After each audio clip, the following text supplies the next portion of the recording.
quite a sad time to be chatting to each other, Chris, because, I mean, we've seen the demise of Velvet Sky. I mean, I think that was fairly predictable without being nasty. We've seen the board of SA Express being booted out because of alleged irregularities. But my favourite airline, and I have to nail my personal colours to the mast now, my favourite airline in South Africa, domestic, is One Time. And I was very sad to see a renewal of their cautionary announcement 36 hours ago, and also application for a business rescue. What's gone wrong?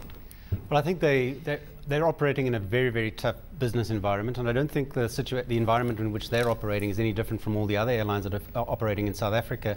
They've obviously incurred some debt, and they're obviously quite a considerable debt, which they're obviously need to solve now, and that's why they've applied for the business rescue situation. And there are obviously a number of factors which I could discuss with you regarding what's led to this situation. I'm sure it's the first one you'll say is an ageing fleet, which is incredibly fuel inefficient, and the numbers just don't add up. Well, I think if you look at the way the whole cost base is also, from the airline perspective, is a dollar-based industry, and obviously the procurement of new aircraft, either by purchasing them or leasing, is obviously on a dollar-based basis. So that obviously is a high cost. But one must also look at their operating costs, where the fuel price is a dollar-based price, even in South Africa, and then on that basis the price has gone up. It's gone back from the previously reduced price down to $90 a barrel, has gone up to now back to the $115 a barrel, and taken that together with the exchange rate, which is sitting at around the R8.30 level, has obviously pushed up their prices quite considerably. There are obviously also the infrastructure service provider costs, airport charges, navigation charges are at a high level. Fortunately, I think in this regard, and it's good news for the rest of the industry, is I don't think we're going to see those charges go up more than inflationary related adjustments possibly for the next 2 years or so. Yeah, I hope AXA actually comes to the party and doesn't impose those ridiculous price increases that it has over the last couple of years. Just to go back to this One-Time story, it says yes. The board is of the view that there appears to be a reasonable prospect of rescuing these subsidiaries from their current difficulties, and is in the process, it says, of preparing a comprehensive business rescue plan. Do you think it's worth doing, given the headwinds that you've just detailed? Well, I think they want to give it a chance. Obviously, you've got a new management team in place there, a new board, and a new ownership of One Time. They've taken over the airline, and they really want to make a good go of it. I mean, they've got a number of, obviously, a lot of competent people working for the airline, and they would obviously like to give it a big go. I think they probably need some time. Time will tell whether they can obviously put it off, and one hopes for the health of the industry that they're able to work a plan. But I think there's as you say, there's huge headwinds ahead of them to try and get that in place.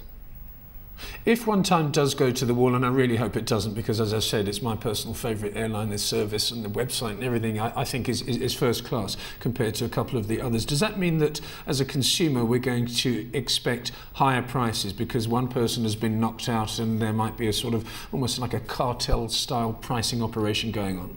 I don't think so necessarily. I think at the moment the market is a very flat market in South Africa.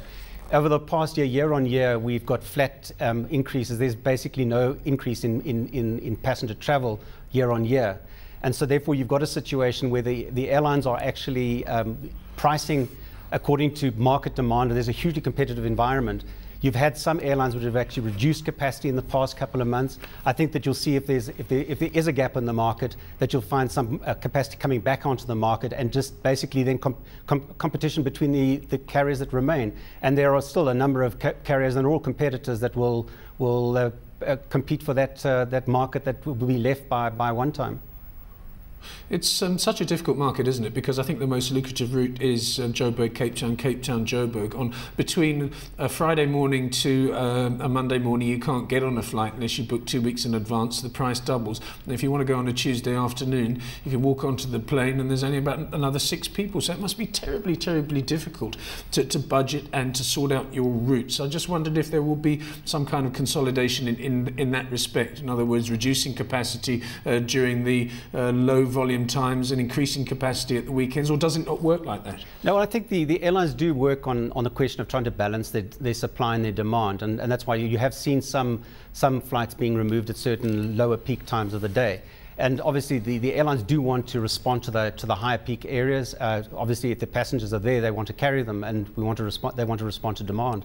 So I think you'll see a bit of an adjustment. But I mean, the Cape Town, you mentioned the Golden Triangle, specifically with the Johannesburg Cape Town route, is probably one of the 10th largest city pairs in the world, and in terms of passenger numbers and frequency. So it's certainly a lucrative market. The problem is it is very competitive, and therefore you will see a lot of competitive fares and many low fares. And I think this is one of the areas where the public have, fortunately in their regard, have seen a lot of very competitive and low fares.